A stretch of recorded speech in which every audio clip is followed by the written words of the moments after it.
हम डिस्कस कर चुके हैं और आज उसी के आगे का दो टॉपिक, क्रिस्टलीय और अक्रिस्टलीय ठोसों के बीच में अंतर चल रहा था। उस अंतर में दो गुण जो हैं उनके आधार पे हमें अंतर अभी पढ़ना है और आज हम इस सेक्शन को खत्म करेंगे। फिर कल की क्लास से क्या होगा कि इस चैप्टर का अगला सेक्शन स्टार्ट होगा जो बहुत ही ज़्यादा इंपॉर्टेंट है और बहुत ही ज़्यादा मज़ेदार है। तो चलिए बिना समय खराब की शुरुआत करते हैं। सभी को गुड मॉर्निंग, नमस्कार, राम राम, सत श्री अकाल, अस्सलाम वालेकुम, which ever you feel connected with, let's get started. सबसे पहले मेरी बात को समझें कि हम लोगों ने जो कुछ भी अभी तक पढ़ा है उसको मैं हल्का सा रिवाइज कराऊंगा क्योंकि काफ़ी गैप आ गया था बीच में, तो बच्चों का थोड़ा सा जो फ्लो है वो आप लोगों का थोड़ा सा ख़राब हुआ था बीच में। इसी रीज़न से मैं आपको हल्का फुल्का रिवाइज करवाऊंगा। रिवाइज करने के बाद जो है हम लोग कक्षा को आगे बढ़ाएंगे और समझेंगे। देखिए, हम लोग एक ऐसे टॉपिक को आज ख़त्म करेंगे जो हमने पहले छोड़ा था। तो क्लास थोड़ी सी छोटी होगी परंतु इम्पॉर्टेंट होगी और कल की क्लास से इस चैप्टर का सबसे महत्वपूर्ण सेक्शन जो है वो शुरू हो जाएगा। तो अगर कोई भी बच्चा पीछे है, किसी का फ्लो टूटा हुआ है, तो वो सब लोग लाइन से आ सकते हैं। ठीक है, सबसे पहले मैं आपको बता दूं कि ये क्लास दो बैच के बच्चों के लिए है। एक तो फोर्स बैच के बच्चे जिन्होंने फोर्स बैच ज्वाइन कर रखा है 12th क्लास का, और दूसरा उन बच्चों के लिए क्लास है जिन्होंने नीट और IIT JEE वाला सेक्शन और नीट और IIT JEE वाला बैच ज्वाइन कर रखा है। इन दो बैच के बच्चों के लिए क्लास है। केमिस्ट्री में हम लोग पढ़ रहे हैं 12th क्लास का फर्स्ट चैप्टर में हम डील कर रहे हैं जिसका नाम है ठोस अवस्था। प्यारे बच्चों, सबसे पहले इस बात को समझें कि आप लोगों ने पदार्थ का अध्ययन किया कि भाई पदार्थ क्या होता है। आपने ये जाना कि हर वो वस्तु जिसका कुछ द्रव्यमान है और जो कुछ स्थान घेरती है उसे हम लोग साइंस में जो है पदार्थ के नाम से जानते हैं। ये चीज़ आपने समझी। फिर आपने ये जाना कि भाई जो पदार्थ होता है हमारा, उस पदार्थ के भौतिक अवस्थाएं मूल रूप से अगर अपन देखें, मेन देखें तो तीन होती हैं। एक तो ठोस अवस्था होती है, दूसरी द्रव अवस्था होती है और तीसरी अवस्था आपको देखने को मिलती है गैस अवस्था। अभी मैं ये बोल सकता हूँ कि इस चैप्टर का सबसे इम्पॉर्टेंट सेक्शन स्टार्ट होना बाकी है। अभी इस चैप्टर में एकदम ही मतलब आपको लगेगा कि यार सर आप जो चीज़ें बता रहे हो ना हमको पहले से आती हैं, तो एकदम बेसिक चल रहा है। आज की क्लास में बेसिक खत्म हो जाएगा और कल से फिर जो है इस क्लास में आपको इस चैप्टर का मेन पार्ट जो है वो देखने को मिलेगा। ठीक है, समझते हैं। तो ठोस द्रव गैस के बारे में आप लोगों ने बात करी। आप लोगों ने ये बहुत खूबसूरती से समझा कि यार ठोस द्रव और गैस में जो मेन अंतर है ना, वो अंतर है एक अणु और दूसरे अणु के बीच में बल के बारे में। मतलब एक जो अणु है, एक अणु अंतरा आणविक बल उसको बोलते हैं। ठोस के अंदर अंतरा आणविक बल इतना ज़्यादा है कि एक अणु दूसरे अणु से बिल्कुल ऐसे चिपका हुआ है, ऐसे मोहब्बत है उनके बीच में, बहुत तगड़ी मोहब्बत है। तो अंतरा आणविक बल बहुत ही ज़्यादा है एक अणु और दूसरे अणु के बीच में, और अंतरा आणविक बल के बहुत ज़बरदस्त होने के कारण ही इनके बीच में जो अंतराण्विक दूरी है वो बहुत ही कम है। तो अंतराण्विक बल बहुत ज़्यादा है और अंतराण्विक दूरी जो है वो बहुत ही कम है। द्रव में आपने ये देखा कि भाई जो आपके अणु हैं उनके बीच में गैप ज़्यादा है ठोस की तुलना में। गैप क्यों ज़्यादा है? क्योंकि अंतराण्विक बल कम है। गैस में आपने ये देखा कि अंतराण्विक बल जो है वो बहुत ही कम है, इसलिए अणु बिल्कुल ही दूर दूर हैं। फिर आप लोगों ने मजे में एक और चीज़ सीखी थी जो आपको याद होगी कि अगर आप ठोस को गर्म करेंगे तो वो द्रव में बदलेगा, द्रव को गर्म करेंगे तो गैस में बदलेगा। गैस को, आज थोड़ा सा बोर्ड मिसबिहेव कर रहा है, अगर आप गैस को और ज़्यादा गर्म करेंगे, या फिर गैस को गर्म करेंगे या फिर उच्च वोल्टता देंगे। देखो, अणुओं को अलग किया आपने। ठोस में अणु बहुत पास चिपके हुए थे, आपने अणुओं को अलग किया तो वो द्रव में बदल गया, आपने और अलग किया तो वो गैस में बदल गया। अब अगर आप उसको हीट दोगे, आप उसको गर्म करोगे या फिर आप उसको दोगे उच्च वोल्टता, तो क्या होगा कि इसके अंदर से इलेक्ट्रॉन निकलना स्टार्ट हो जाएंगे और इस प्रकार से एक तगड़ा माध्यम, नया माध्यम बनेगा। उस नए माध्यम के बारे में आपने पढ़ा था, संदीप जी ने बिल्कुल सही कहा है और काफ़ी बच्चे एक्टिव हैं क्लास में, अच्छा लगता है देख करके। उस माध्यम का नाम है प्लाज्मा। उस माध्यम का नाम क्या है? प्लाज्मा। ठीक बात है। प्लाज्मा की गुणधर्म भी आपने पढ़े कि भाई बहुत ही खूबसूरत सा माध्यम है, इलेक्ट्रॉनों के मुक्त होने के कारण रंगीन होता है, रंगीन मिजाज का है। इसके अंदर आपने देखा कि भाई चालन बहुत बढ़िया होता है विद्युत वगैरह का। आपने ये समझा कि भाई प्लाज्मा जो है वो बहुत रंगीन होता है, कलरफुल होता है। तो प्लाज्मा टीवी हो गया, जब आसमान में बिजली कड़कती है उस समय हमें प्लाज्मा देखने को मिलता है। सूर्य के ऊपर इतनी गर्मी है कि वहाँ पहले से प्लाज्मा ही है ना। ये सब आप लोगों ने जाना। ये हम लोग रिविजन कर रहे हैं थोड़ा सा, फिर आज की क्लास को स्टार्ट करेंगे। फिर क्या हुआ? फिर आप लोगों ने देखा कि भाई इस चैप्टर में आपको द्रव के बारे में नहीं पढ़ना, इस चैप्टर में आपको गैस के बारे में भी नहीं पढ़ना। आप लोगों ने ये समझा कि भाई इस चैप्टर में सर हमें जो है ठोस के बारे में पढ़ना है, हमें सॉलिड के बारे में इस चैप्टर में पढ़ना है। तो हमारा सारा डिस्कशन जो है इस चैप्टर में द्रव और गैस पे से हट गया और हम लोग किसके ऊपर आ गए, सॉलिड के ऊपर आ गए। ठीक है, चलिए फिर जब आप लोगों ने सॉलिड का अध्ययन करना शुरू किया, ठोस का अध्ययन करना शुरू किया, तो आप लोगों ने ये जाना कि भाई ठोस जो है उसको हम अलग अलग आधार पर बांट सकते हैं। तो आप लोगों ने जिस आधार पर ठोस का वर्गीकरण करना शुरू किया वो आधार था उसकी ज्यामिति के आधार पर। ज्यामिति का मतलब होता है प्यारे बच्चों कि उसका अरेंजमेंट किस तरह का है ना। ज्यामिति का मतलब क्या होता है कि उसका अरेंजमेंट किस तरह का है, उसके अंदर अणु किस प्रकार से व्यवस्थित हैं, उस व्यवस्था को हम लोग ज्यामिति कहते हैं। और ज्यामिति के आधार पर आपने ठोस का वर्गीकरण को समझने का प्रयास किया। जब आप ठोस के आधार पर इनका वर्गीकरण पढ़ रहे थे तो आपने ये जाना, ज्यामिति के आधार पर इनका वर्गीकरण पढ़ रहे थे तो आपने ये जाना कि भाई दो प्रकार से हम ठोस को वर्गीकृत कर सकते हैं। पहला प्रकार है ज्यामिति के आधार पर क्रिस्टलीय ठोस। भाई जो भी आपने पढ़ा है मेरा फर्ज बनता है कि पहले मैं उसको रिवाइज करवा लूँ और उसी टॉपिक के आगे का खत्म करके इसको एंड करूँ, वही चीज़ मैं कर रहा हूँ। ठीक है, क्रिस्टलीय ठोस के बारे में आपने पढ़ा, फिर आपने पढ़ा अक्रिस्टलीय ठोस के बारे में। और बस अब तो आपका फ्लो वापस से बन ही गया है, तो आप लोग अब जो भूल भाल भी गए हो अगर किसी रीज़न से, तो वो सारी चीज़ें आपको समझ में ऑटोमेटिकली आ जाएंगी बिना किसी परेशानी के। तो मस्त रहिए और सुनते रहिए। देखो बात यह है, क्रिस्टलीय और अक्रिस्टलीय ठोसों के बारे में जब आपने पढ़ना शुरू किया तो सबसे पहले आपने गुणों के बारे में ध्यान दिया। गुण में सबसे पहला गुण यही था जो मैंने ऊपर लिखा हुआ है, ज्यामिति।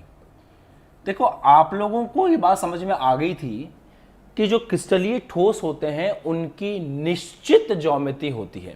निश्चित ज्यामिति का मतलब क्या है, एक अरेंजमेंट होता है फिक्स। जैसे फॉर एग्जांपल अगर मैं आपको सोडियम क्लोराइड के अरेंजमेंट को रिवाइज करवाऊं जो मैंने आपको लास्ट क्लास में बताया था, तो सोडियम क्लोराइड का अरेंजमेंट सभी बच्चों को यहाँ पे ध्यान होना चाहिए कि भाई इस प्रकार का अरेंजमेंट था Na+, Cl-, Na+,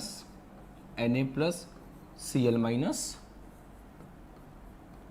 Cl-, Na+, Cl-, Na+। ये एक व्यवस्था है, इस व्यवस्था को समझने की कोशिश करेंगे और अभी आपको एक ही बार में जब मैं समझाऊंगा तो ये व्यवस्था समझ में आ जाएगी। देखो मेरा उद्देश्य पढ़ाने का ये नहीं है कि आप लोग फटाफट अपना कोर्स करो और यहाँ से निकलो, मैं ये नहीं चाहता। मैं ये चाहता हूँ कि आप जो भी चीज़ पढ़ रहे हो वो आपके दिमाग में परमानेंट स्टोर रहे और परमानेंट हमेशा के लिए आपको वो याद रहे। मेरा मन इस तरह चलता है, क्योंकि देखो बात ये है, आप इतना सा पढ़ रहे हो और उतना भी अगर आपको याद नहीं है तो फिर पढ़ना बेकार है ना। तो हम लोग जो चीज़ें करते हैं वो क्लास में इस तरह से करते हैं कि एक बच्चा, जैसे अभी मान लो क्लास में 600 से ऊपर बच्चे देख रहे हैं, तो मेरा टारगेट ये होता है कि एक बच्चा जो देख रहा है उसको समझ में आए, एक बच्चा रिवाइज करे और एक बच्चा मेरे साथ कनेक्टेड फील करे। क्योंकि मैं नहीं जानता हूँ कि आप एवरेज स्टूडेंट हैं या फिर आप चीज़ों को बहुत ज़्यादा पढ़ करके आए हैं या फिर आप बहुत बेसिक चाहते हैं, इसलिए मैं तीनों ही लेवल को कवर करता हुआ चलता हूँ। तो उम्मीद करता हूँ कि आपको ये पैटर्न पसंद आता है और आप मेरे साथ जुड़े रहते हैं। ठीक है, चलिए अब NaCl के पैटर्न को ध्यान से देखें वापस से अपन एक बार। तो NaCl में ये है कि भाई गौर फरमा के चेक करोगे तो हर Na+ के चारों तरफ आपको Cl मिलेगा। व्यवस्था ही तो समझनी है कि भाई किस प्रकार की व्यवस्था है। तो यहाँ पे व्यवस्था कुछ इस प्रकार की है कि हर Na+ के चारों तरफ आप चेक करेंगे तो आपको Cl मिलेगा, हर Na के चारों तरफ आपको Cl मिलेगा। और अगर इसी प्रकार आप इस व्यवस्था को चेक कर लें तो आप देखेंगे कि हर Cl के चारों तरफ आपको Na मिलेगा। तो NaCl की व्यवस्था कुछ इस प्रकार की होती है कि हर Na+ के चारों तरफ Cl होता है, हर Cl के चारों तरफ Na+ होता है। इसको बोलते हैं अपन एक निश्चित ज्यामिति, मतलब पैटर्न फिक्स है। जो उनके बनने का, उनके निर्माण का जो पैटर्न है वो पैटर्न फिक्स है, उनका निर्माण एक फिक्स पैटर्न से हो रहा है। इसी को कहा जाता है प्यारे बच्चों निश्चित ज्यामिति, निश्चित ज्यामिति। और अगर यहीं पे अपन कुछ इस तरह का बनाए जिसके अंदर कोई पैटर्न ही नहीं है और आप कहीं भी किसी भी तरह से चीज़ों को रख रहे हो, तो ये आप देखो कोई भी कहीं भी अरेंजमेंट कहीं भी है तो उसको हम कहेंगे कि भाई ये जो है ना, इसमें कोई निश्चित ज्यामिति नहीं है। कोई भी अणु का मन जहाँ पे है वो उसी जगह पे व्यवस्थित हो गया है और कोई भी गधे घोड़े बराबर है, यहाँ पे कोई वाली बात नहीं है। इसके लिए मैंने आपको एग्जाम्पल भी दिया था लास्ट क्लास में, अगर आपको याद हो कि जैसे सुबह सुबह असेंबली होती है ना, तो जब सुबह सुबह असेंबली होती है तो आपने ये बात नोट की होगी कि जब मॉर्निंग में असेंबली होती है तो 9th क्लास के बच्चे एक लाइन में खड़े होते हैं, फिर 10th के एक लाइन में खड़े होते हैं, 12th के एक लाइन में खड़े होते हैं, ऐसे एक लाइन में बच्चे खड़े होते हैं। तो वो है आपकी निश्चित ज्योमेट्री क्रिस्टलीय ठोस। और यही चीज़ आपने ऑब्जर्व भी की होगी कि जब लंच होता है, दिन में रेसेस होता है, लंच होता है, लंच के अंदर क्या होता है, लंच के अंदर कोई भी कहीं भी बैठ के खाना खा रहा है, भसड़ मची होती है पूरे ग्राउंड के अंदर। तो वो जो स्थिति है वो ये वाली है। अब इस स्थिति में आप देखें तो आप ये बोल नहीं सकते हैं कि भाई यहाँ पे कोई क्रम है, आप बोल नहीं सकते हैं कि यहाँ की व्यवस्था निश्चित है, तो इसे हम कहते हैं अनिश्चित ज्योमेट्री। और ये रिप्रेजेंट करता है आपके अक्रिस्टलीय ठोस को। एक एक एग्जांपल दे देता हूँ मैं। रबड़ की व्यवस्था कुछ इस तरह की होती है। रबड़ सुना होगा आपने, रबड़ है ना, टायर, सिंपल टायर के अंदर रबर ही होता है। तो जो रबर है वो अपने आप में क्या है, अक्रिस्टलीय ठोस है, और उसके अंदर इस प्रकार से अणुओं की व्यवस्था आपको देखने को मिलती है। इस व्यवस्था को हम नाम देते हैं अनिश्चित ज्यामिति। ठीक है, चलिए, तो ज्योमेट्री वाला पॉइंट आपको मैंने समझा दिया था लास्ट क्लास में, अभी आज मैंने आपको वापस से रिवाइज करवा दिया। दूसरा पॉइंट आप लोगों ने देखा था विदलन। विदलन का मतलब क्या होता है, काटना। अगर आप क्रिस्टलीय ठोस को किसी धारदार हथियार से काटते हो, रिवीजन करवा रहा हूं, अगर क्रिस्टलीय ठोस को किसी धारदार हथियार से काटा जाए, तो अगर क्रिस्टलीय ठोस को किसी धारदार हथियार से काटोगे तो वो एकदम पनीर की तरह कटेगा, मस्त एकदम चिकना। तो अगर आप इसको काटते हो तो आपको सपाट, प्लेन और चिकनी मतलब स्मूथ सतह प्राप्त होती है। ये तो करेगा पनीर की तरह।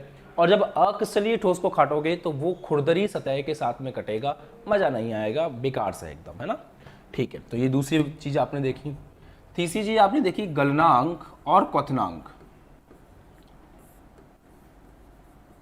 देखो होता क्या है, जितने भी क्रिस्टलीय ठोस है ना, वो सारों की एक बहुत बड़ी खासियत होती है, एक निश्चित तापमान के ऊपर ये अपनी अवस्था में परिवर्तन करते हैं। जैसे फॉर एग्जाम्पल दे रहा हूं मैं आपको, मैं उस चीज पे कोट नहीं कर रहा। मान लीजिए एक क्रिस्टलीय ठोस है, वो क्रिस्टलीय ठोस जो है 25 डिग्री सेंटीग्रेड के ऊपर गलता है। मान लो उसका गलनांक जो है, गलनांक का मतलब क्या होता है कि जब भी कोई ठोस किसी द्रव में बदलता है तो वो तापमान जिसके ऊपर आप ठोस को द्रव में बदल सकते हो उसको गलनांक कहते हैं। ठीक है, और जब अपन किसी द्रव को गैस में बदलते हैं तो उस तापमान को हम लोग क्वथनांक के नाम से जानते हैं।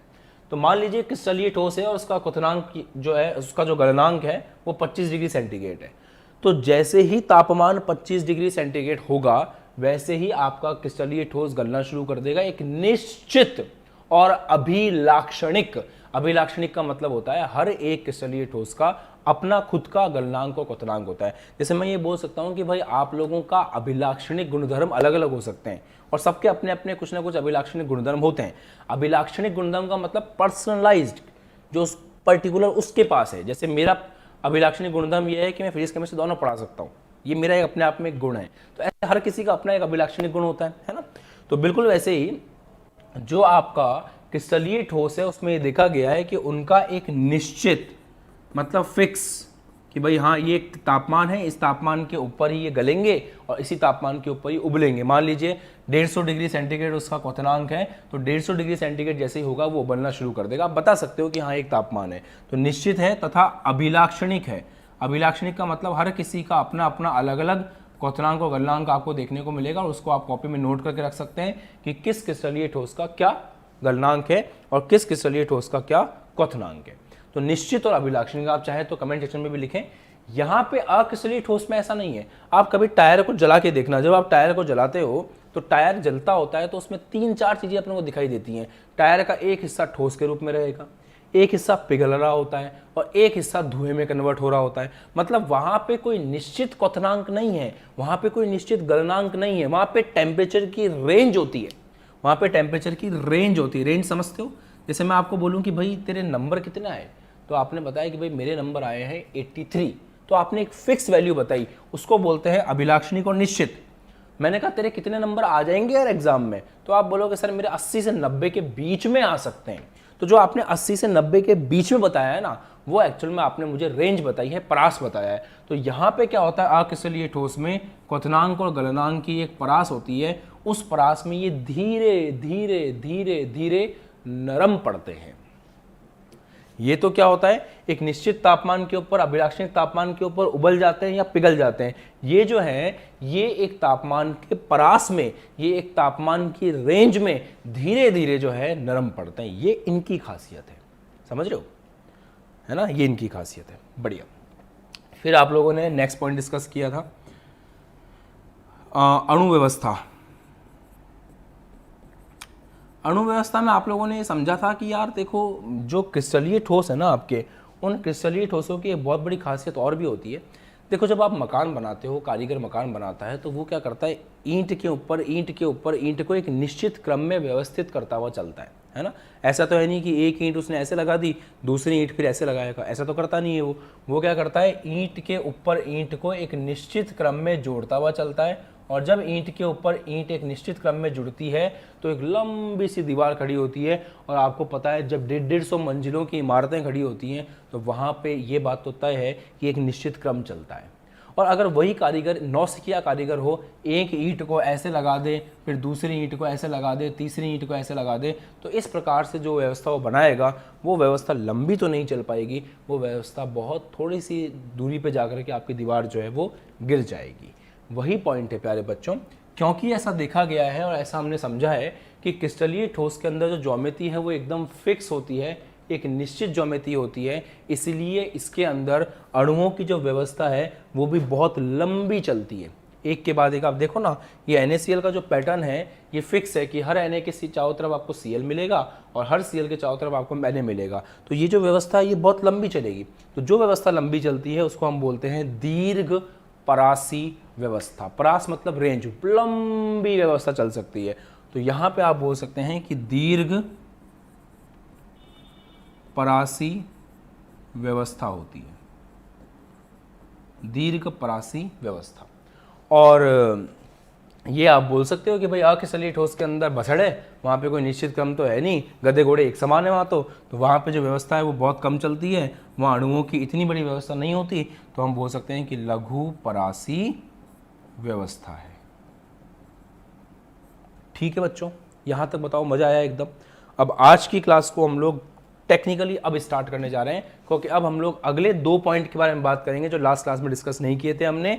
अब हम डिस्कस करने जा रहे हैं क्रिस्टलीय और अक्रिस्टलीय ठोस के लिए शीतलन वक्र। हो सकता है एक आध पॉइंट मेरे से मिस हो गया हो, तो आप देख लेना लास्ट क्लास में मैंने क्या पढ़ाया था, रिवीजन में हो सकता है मैंने खास चीज़ें आपको रिवाइज करवा दी हैं सारी। अब आपको अपना पूरा फोकस मेरी तरफ कर देना है, क्योंकि अब मैं आपको पढ़ाने जा रहा हूँ शीतलन वक्र, कूलिंग कर्व बोलते हैं इसको, कूलिंग कर्व बोलते हैं।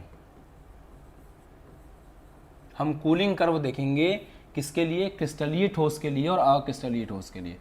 समझ में लिखने के लिए तो एक ही लाइन होगी, एक लाइन में खत्म हो जाएगा, बट जब समझोगे तो मजा बहुत आएगा, इसलिए ध्यान दीजिएगा।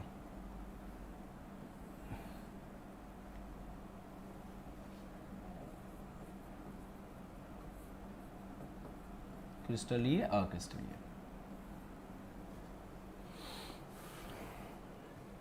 सभी बच्चे गौर फरमाएंगे, है ना, सब बच्चे अपना फोकस मेरी तरफ कर देंगे और जो बात मैं बताने जा रहा हूं उसको ध्यान से सुनेंगे। प्यारे बच्चों, आपको एक मस्त बात बताता हूं। आप एक छोटा सा एक्सपेरिमेंट हम लोगों ने 9th क्लास में किया था। मैं उम्मीद करता हूं कि आपकी स्कूल के अंदर भी आपको 9th क्लास में कुछ एक्सपेरिमेंट्स करवाए गए होंगे, और अगर नहीं करवाए गए हैं तो कोई बात नहीं, मैं आपको समझा रहा हूं कि वो एक्सपेरिमेंट क्या था। हम लोगों ने क्या किया, एक बीकर लिया, उस बीकर में पानी भरा, सिंपल जल जो हम पीते हैं, जल ही जीवन है, उसी जल ही जीवन को अपन ने भरा इसके अंदर। और जल भर करके हमने क्या किया, जल भर करके हमने इसको गर्म करना शुरू किया। जल भरा और जल भर के हमने इसको गर्म करना शुरू किया।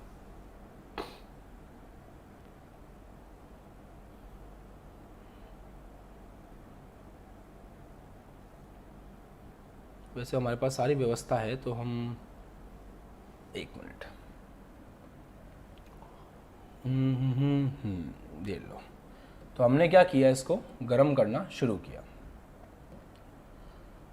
तो पानी को गर्म करते हैं तो आपको पता है क्या होता है, पानी को गर्म करते हैं तो पानी जो है धीरे धीरे उसका तापमान बढ़ता है। आपको समझाने के लिए मैं एक बात बता दूं कि मैंने यहाँ पे पानी नहीं लिया, मैंने यहाँ पे क्या लिया, बर्फ़ लिया। मैंने यहाँ पे पानी नहीं लिया और पानी की जगह मैंने क्या लिया, बर्फ़ लिया। तो बर्फ़ के टुकड़े मैंने ले लिए यहाँ पे, और बर्फ़ के टुकड़े लेके मैंने उसको जो है गर्म करना शुरू किया। तो मैंने पानी नहीं लिया, मैंने बर्फ़ लिया। मैंने साथ में एक और काम किया कि यहाँ पर एक थर्मामीटर लगा दिया। थर्मामीटर। थर्मामीटर का काम क्या होता है? थर्मामीटर का काम होता है तापमान को चेक करना कि भाई वहां पे टेम्परेचर कितना है। ठीक है, ध्यान दीजिए। आप बहुत इंटरेस्टिंग चीज समझाऊंगा आपको, मजा आ जाएगा सुन करके। बर्फ में जब हमने थर्मामीटर को लगाया, अभी ये मान लेते हैं कि भाई हमने जो लैंप है उसको बंद कर रखा है। ठीक है, लैंप को हमने बंद कर रखा है, अभी लैंप चालू नहीं है। बर्फ में जब हमने थर्मामीटर को लगाया तो बर्फ का जो तापमान निकल कर के आया वो निकल के आया -10 डिग्री सेंटीग्रेड। ठीक है, आपको पता है बर्फ बहुत ठंडी होती है, 0 डिग्री से नीचे ही होती है, तो वहां पे जो तापमान निकल के आया वो कितना आया? -10 डिग्री सेंटीग्रेड। ठीक है, बहुत खुशी की बात है, बढ़िया है। हमने क्या किया? हमने फिर लैंप को चालू किया। जब हमने लैंप को चालू किया तो धीरे धीरे क्या हुआ? बर्फ का तापमान बढ़ना शुरू हुआ। आपको पता है माइनस के अंदर तापमान जो है वो उल्टा बढ़ता है, -10 छोटा होता है -9 से, तो फिर -9 डिग्री सेंटीग्रेड तापमान हुआ। फिर तापमान और बढ़ा 8 डिग्री सेंटीग्रेड माइनस में, धीरे धीरे ऐसे तापमान बढ़ने लगा 7 degree centigrade, 6 degree centigrade, 5 degree centigrade, 2 degree centigrade, फिर आ गया 0 डिग्री सेंटीग्रेड।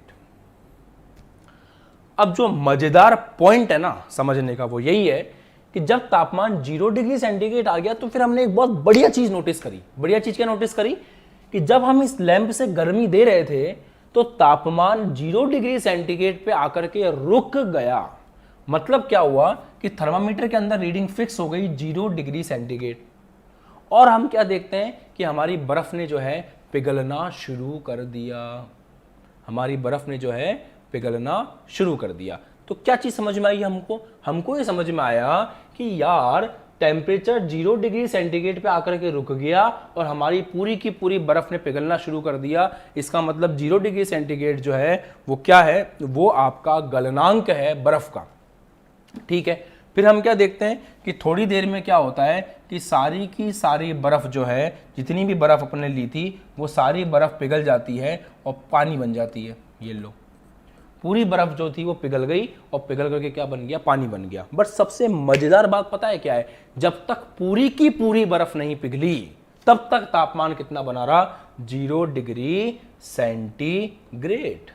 मतलब अगर मैं इसका ग्राफ बनाने की कोशिश करूं तो मैं आपको ये बोल सकता हूं कि तापमान बढ़ रहा था, फिर 0 डिग्री सेंटीग्रेड के ऊपर आकर के फिक्स हो गया और तब तक 0 डिग्री सेंटीग्रेड बना रहा जब तक कि आपकी पूरी की पूरी बर्फ पानी में नहीं बदल गई।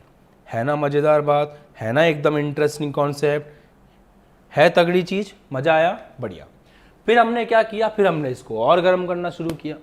जब हम इसको और गर्म करते रहे तो जब सारी की सारी बर्फ पानी में बदल गई ना, उसके बाद तापमान ने फिर से बढ़ना शुरू कर दिया और तापमान 0 डिग्री सेंटीग्रेड से 10 डिग्री सेंटीग्रेड हुआ, 20 डिग्री सेंटीग्रेड हुआ, 30 डिग्री सेंटीग्रेड हुआ, 50 हुआ, 70 हुआ, 80 हुआ, 90 हुआ, फिर बारी आई 100 डिग्री सेंटीग्रेड की।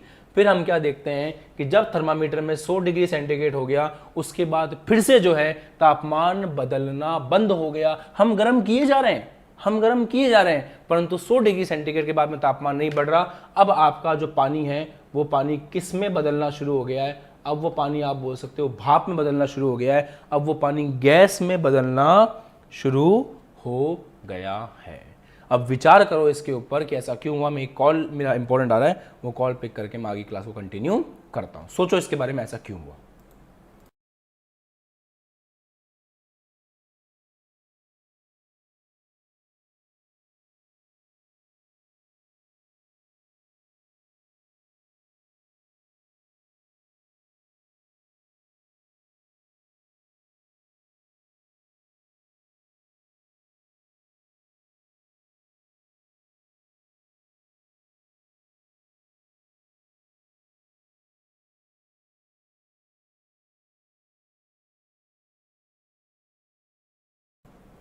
हाँ जी, विचार किया आपने? बहुत सिंपल सा लॉजिक है, देखो बहुत सिंपल सा लॉजिक है। एक सेकंड यार।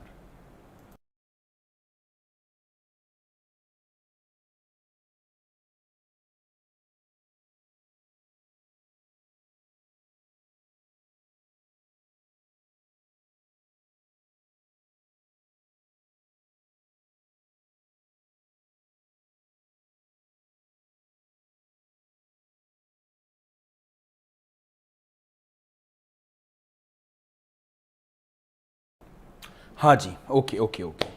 सॉरी फॉर द डिस्टर्बेंस, एक इंपॉर्टेंट कॉल आ गया था। हाँ, तो देखिए बात समझिए कि तापमान पहले क्यों बढ़ रहा था। तापमान पहले इसलिए बढ़ रहा था क्योंकि जो भी आप ऊष्मा दे रहे थे ना, जो भी आप ऊष्मा दे रहे थे, वो ऊष्मा तापमान बढ़ाने में काम आ रही थी। फिर 0 डिग्री सेंटीग्रेड के ऊपर ऐसा क्या हुआ कि तापमान बढ़ना बंद हो गया। तो 0 डिग्री सेंटीग्रेड पे ये हुआ कि आपको देखने को मिला अवस्था परिवर्तन।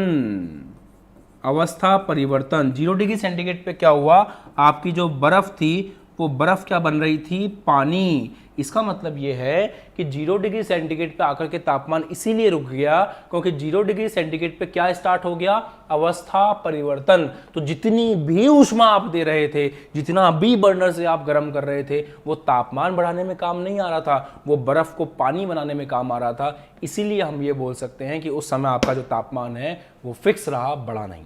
समझे।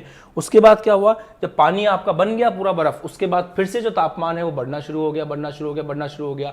फिर जब वापस से 100 डिग्री सेंटीग्रेड आ गया तो 100 डिग्री सेंटीग्रेड आने पर फिर से तापमान का बढ़ना रुक गया क्योंकि उस समय जो भी ऊष्मा आप दे रहे थे वो तापमान बढ़ाने में काम नहीं आ रही थी। वो ऊष्मा 100 डिग्री सेंटीग्रेड के ऊपर पानी को भाप बनाने में काम आ रही थी। मतलब फिर से अवस्था परिवर्तन। अवस्था परिवर्तन समझते हो ना।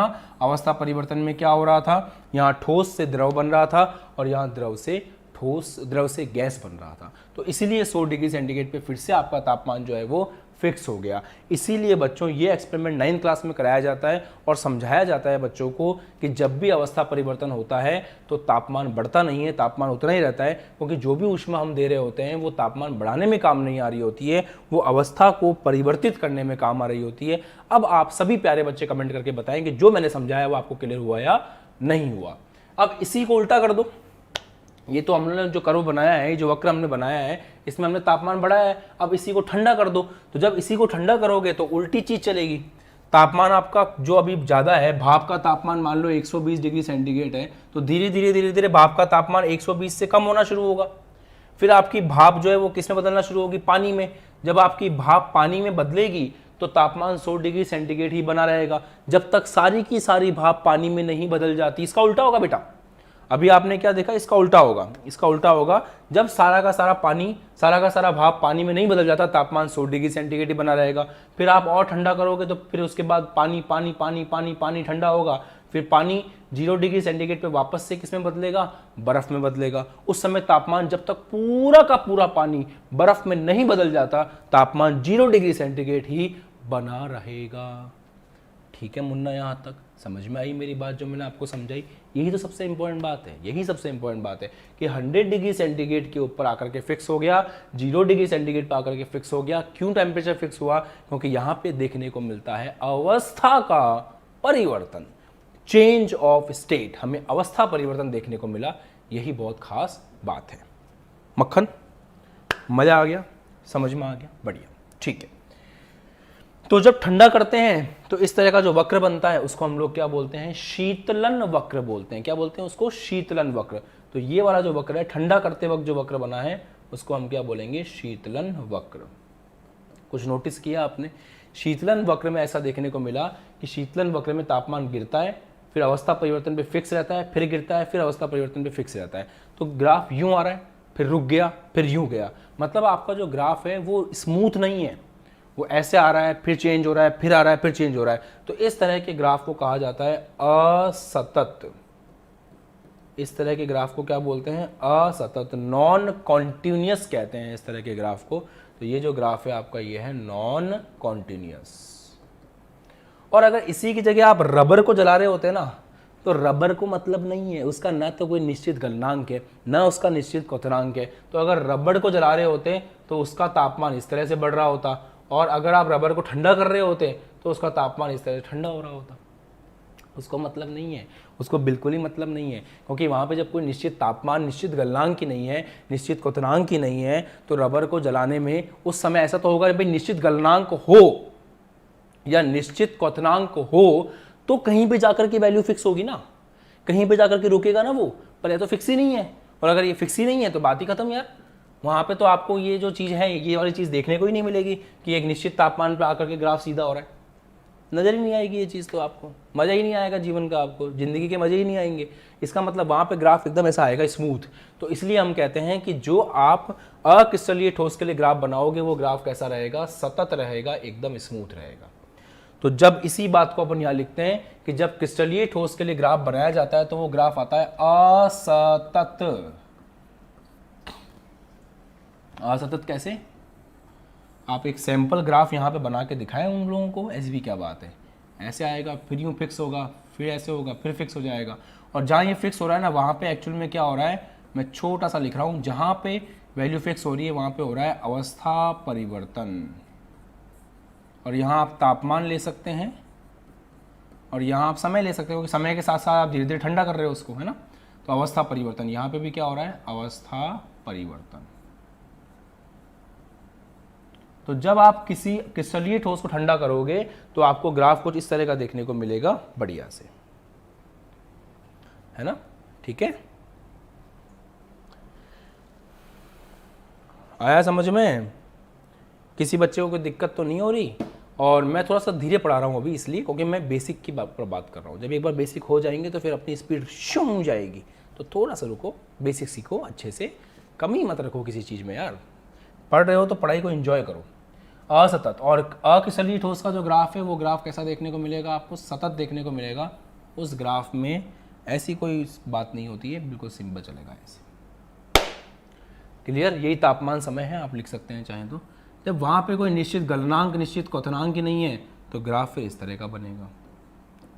तो इस ग्राफ को समझने के लिए जो मोटी मोटी बात आपको पता होनी चाहिए थी वो बात इतनी सी थी बस, कि ये बात आप समझ जाएं इस एग्जाम्पल से कि जब भी अवस्था परिवर्तन होता है तो अवस्था परिवर्तन के ऊपर तापमान नियत रहता है, क्योंकि उस समय हम जो भी तापमान दे रहे होते हैं वो तापमान अवस्था को परिवर्तन में काम आ रहा होता है। जो भी ऊष्मा दे रहे होते हैं, सॉरी, जो भी हम ऊष्मा दे रहे होते हैं या ले रहे होते हैं वो तापमान बदलने में काम नहीं आती, वो अवस्था बदलने में काम आती है। इसलिए जब भी अवस्था परिवर्तन आपको देखने को मिलेगा आप ये देखेंगे कि तापमान फिक्स रहेगा। तो ये 9th क्लास में एक्सपेरिमेंट बच्चों के लिए आता है ताकि वहीं पे इस चीज़ को सीख जाए। ठीक है, आगे बढ़ें। बहुत अच्छे। अब हम बात करते हैं एक और मज़ेदार चीज़ की। लास्ट टॉपिक है ये जिसमें अक्रिस्टलीय और क्रिस्टलीय ठोस के बीच के अंतर का लास्ट पॉइंट है। नोट करें 6 पॉइंट, दैशिकता। दैशिकता मैं आपको देसी अंदाज में दैशिकता समझाने की कोशिश करूंगा। बाकी इसके बारे में धीरे धीरे जब आप और फिजिक्स वगैरह पढ़ोगे तब आपको बेहतर समझ में आएगा। अभी मैं आपको देसी अंदाज में समझाने की कोशिश करता हूं।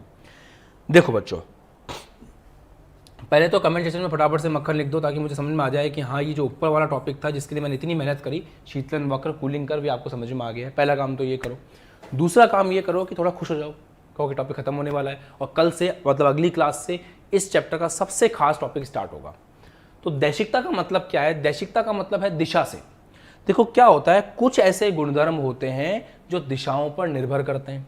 अलग अलग दिशा के अंदर आप जाकर के देखोगे तो उन गुणधर्मों में परिवर्तन हो सकता है। उस गुणधर्म में एग्जाम्पल अगर मैं आपको देना चाहूँ तो आप लोगों ने 10th क्लास में अगर थोड़ी पढ़ाई करी हो, वैसे मुझे उम्मीद तो नहीं है, फिर भी अगर आपने थोड़ी बहुत पढ़ाई करी हो तो अपवर्तनांक के बारे में आपने सुना होगा। रिफ्रैक्टिव इंडेक्स, जब अपन लोग प्रकाश वाला चैप्टर पढ़ते हैं तो प्रकाश वाले चैप्टर के अंदर हम लोग इस बारे में बात करते हैं अपवर्तनांक के बारे में। तो वहां आपने नाम सुना होगा अपवर्तनांक का। तो ये दिशाओं पर निर्भर करने वाले गुणधर्म है। तो अब हम ये देखेंगे कि क्रिस्टलीय ठोस के अंदर अलग अलग दिशा में क्या होता है गुणधर्मों के अंदर और अक्रिस्टलीय में क्या होता है। चलिए शुरू करते हैं। इसको समझाना मेरे लिए बहुत आसान है अगर आप इस चीज को समझ गए हैं। कहाँ गया ये चीज? ये आपके सामने एक क्रिस्टलीय ठोस का एग्जाम्पल है, एक क्रिस्टलीय ठोस के स्ट्रक्चर का एग्जाम्पल है जो मैंने आपके लिए बनाया था। इस स्ट्रक्चर के अंदर आपको पता है कि हर Na के चारों तरफ Cl है और हर Cl के चारों तरफ क्या है, Na है। अब आप थोड़ी सी मेरी मदद करेंगे इसके अंदर। हम अलग अलग दिशाओं में देखने की कोशिश करते हैं कि चीज़ें एक ही हैं या बदल रही हैं। कम ऑन, फिर से हम लोग अलग अलग दिशाओं में देखने की कोशिश करेंगे कि चीज़ें एक जैसी ही हैं या बदल रही हैं। तो देखो, अगर आप इस दिशा में देखते हो ऐसे, तो अगर आप इस दिशा में देखते हो तो आपको क्या नजर आता है? अगर आप इस दिशा में देखते हो तो आपको नजर आता है कि एक तरफ Na है, एक तरफ Cl है, एक तरफ Na है, एक तरफ Cl है। मतलब ऑल्टरनेट समझते हो कि जैसे भी हो रहा है ना क्लास में, एक दिन फिजिक्स एक दिन केमिस्ट्री, एक दिन फिजिक्स एक दिन केमिस्ट्री, इसको क्रमशः बोलते हैं ऑल्टरनेट। तो Na प्लस है, फिर Cl माइनस है, फिर Na प्लस है, फिर Cl माइनस है। इस एरो के इस तरफ क्या है, Cl minus Na plus, Cl minus Na plus. तो एक व्यवस्था आपने पकड़ ली कि भाई अगर अपन इस दिशा से देखेंगे तो इस दिशा से, ये छोटी सी आंख है आपकी, अगर आप इस दिशा से देखोगे तो आपको इधर से NaCl NaCl NaCl दिखेंगे और इधर से Cl minus NaCl Cl minus NaCl दिखेंगे। अब एक काम करो, अपने देखने की दिशा को बदल दो, ऐसे देखो। अब जब आप इस तरफ से देख रहे हो तो आपको व्यवस्था एकदम ही अलग दिख रही होगी। जब आप ऐसे देख रहे होगे तो आपको व्यवस्था एकदम ही अलग दिख रही होगी। एक तरफ सारे Cl दिख रहे होंगे और एक तरफ सारे Na दिख रहे होंगे। इसका मतलब ये हो गया कि जब हम क्रिस्टलीय ठोस के अंदर देखते हैं तो हमें दिशा में, अलग अलग दिशा के अंदर अलग अलग चीजें नजर आती हैं। इसका मतलब अलग अलग दिशाओं में जो गुणधर्म हैं वो अलग अलग होते हैं। भिन्न भिन्न दिशाओं में गुणधर्म भिन्न भिन्न होते हैं। भिन्न भिन्न दिशाओं में गुणधर्म जो हैं वो भिन्न भिन्न होते हैं। इसलिए आप अगर ऐसे देखते हो तो आपको एक तरफ पूरे Cl, एक तरफ पूरे Na नजर आते हैं, और आप अगर ऐसे देखते हो तो आपको एक तरफ NaCl NaCl दिखते हैं, एक तरफ Cl minus Na plus Cl minus Na plus दिखते हैं। ठीक है, बढ़िया। अब आप ये देखो इसके अंदर क्या स्थिति है। अगर आप ऐसे देखते हो तो भी गधे घोड़े एक समान है, भीड़ ही दिख रही है आपको, और ऐसे देख रहे हो तो भी आपको वो भीड़ ही दिख रही है। मतलब इसके अंदर आप अगर दोनों दिशाओं में देखोगे तो आपको स्थिति एक जैसी नजर आ रही है, क्योंकि यहाँ पे भसड़ मची हुई है यार। आप रेसेस में, जैसे समझते हो लंच में जाकर के अगर ऐसे वहाँ खड़े होगे ना अपने ग्राउंड के अंदर, तो आपको इधर भी बच्चों की भीड़ दिखेगी, आप ऐसे खड़े होगे तो भी आपको बच्चों की भीड़ दिखेगी, आपको हर जगह एक जैसा ही माहौल दिखेगा। परंतु सुबह असेंबली में जाके खड़े होगे तो इधर खड़े हो गए तो 9th क्लास की लाइन दिखेगी, ऐसे खड़े होगे तो 10th क्लास की लाइन दिखेगी, इधर आके खड़े होगे तो 11th क्लास की लाइन दिखेगी। अलग अलग हर दिशा से देखोगे तो अलग अलग दिखेगा। और वही आप अगर लंच में जाके खड़े होगे तो आपको घोड़े गधे समान दिखेंगे, हर जगह एक जैसी स्थिति बनी रहेगी। तो इसका मतलब ये हुआ कि अक्रिस्टलीय ठोस में अलग अलग दिशाओं से देखने पर गुणधर्म एक समान रहते हैं, और क्रिस्टलीय ठोस में अलग अलग दिशाओं में भौतिक गुणधर्म अलग अलग होते हैं। तो अलग अलग गुणधर्म अगर हैं, आप देखें, ध्यान दें, क्रिस्टलीय ठोस में अलग अलग गुणधर्म हैं तो उसको हम बोलेंगे विषम दैशिक। विषम दैशिक का मतलब ये है अलग अलग दिशाओं में अलग अलग गुणधर्म, और अक्रिस्टलीय को हम बोलेंगे समदैशिक। तो समदैशिक का मतलब है कि किसी भी दिशा से देख लो, दैशिक मतलब दिशा, सम मतलब एक समान, किसी भी दिशा में देख लो भौतिक गुणधर्म एक समान है। अब ये बताइए कि यहाँ तक की कहानी क्लियर हो गई है क्या आपको, और क्रिस्टलीय और अक्रिस्टलीय ठोस आपको क्लियर है या किसी प्रकार का कोई आपको डाउट है? जो भी चीज़ें हैं आप कमेंट करके फटाफट से बताइए, जल्दी से कमेंट करिए और कमेंट करके बताइए कि हाँ सर हमें एकदम बढ़िया समझ में आ गया है, कोई दिक्कत नहीं है, हम समझ गए हैं कि क्रिस्टलीय ठोस अक्रिस्टलीय ठोस क्या है। दैशिकता की परिभाषा मैं आपको बता देता हूँ। देखिए, विषम दैशिक समदैशिक का क्या मतलब है। विषम दैशिक और समदैशिक का मतलब है यदि भिन्न भिन्न दिशाओं में भौतिक गुणधर्म भिन्न भिन्न हैं, अलग अलग दिशाओं में देखने पर भौतिक गुणधर्म, ये लिखें आप परिभाषा कमेंट सेक्शन में कि अलग अलग भौतिक, अलग अलग दिशाओं में देखने पर अगर भौतिक गुणधर्म अलग अलग हैं तो हम उसे कहेंगे विषम दैशिक। अलग अलग दिशाओं में देखने पर अगर भौतिक गुणधर्म एक जैसे हैं तो उसे हम कहेंगे समदैशिक। ये मोटी मोटी बात है कि अलग अलग दिशाओं में देखने पर गुणधर्म अगर अलग अलग हैं तो वो है विषम दैशिक, और अगर अलग अलग दिशाओं में देखने पर गुणधर्म एक जैसे दिख रहे हैं तो वो है समदैशिक। और उसके बाद जो है आप ये वाला डायग्राम बना सकते हैं एग्जाम में, और आप ये वाला डायग्राम बना सकते हैं एग्जाम में। ये दोनों डायग्राम जो हैं आप साथ में अपने आंसर को सपोर्ट करने के लिए बना सकते हैं। बताइए।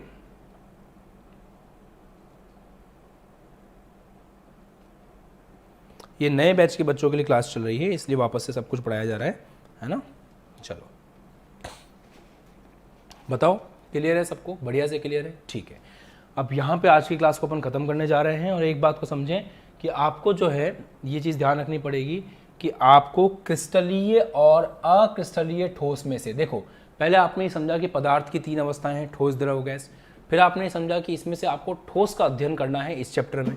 फिर आगे आपने देखा कि ठोस के 2 प्रकार हैं ज्योमेट्री के आधार पर, एक तो क्रिस्टलीय, एक अक्रिस्टलीय। अब आप ये बात और समझें कि कल की क्लास से, मतलब अगली क्लास से आपको क्रिस्टलीय ठोस का अध्ययन स्टार्ट करना है।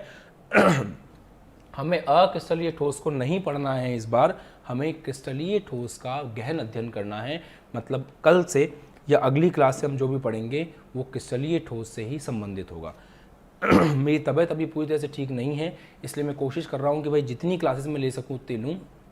आपकी क्लासेस पूरी तरह से जो है 1 या 2 दिन में स्टार्ट हो पाएंगी और फिर सारा फ्लो आपका बन पाएगा। ठीक है, तो जो भी हिम्मत होती है, जितनी भी तबीयत ठीक है, मैं उस हिसाब से क्लासेस ले रहा हूँ। जल्दी ही सब कुछ ठीक हो जाएगा और फिर मैं बाकी क्लासेस भी फ्लो के अकॉर्डिंगली लेने लग जाऊँगा। तो इसी के साथ आपसे विदा लेते हैं, मिलेंगे आपसे अगली क्लास में। सभी अपना ध्यान रखिए, घर पे रहिए, सुरक्षित रहिए, पढ़ते रहिए, पढ़ाई को मत छोड़िए, जितना हो सके चीज़ों को रिवाइज करते रहिए, खुश रहिए, अपना ध्यान रखिए।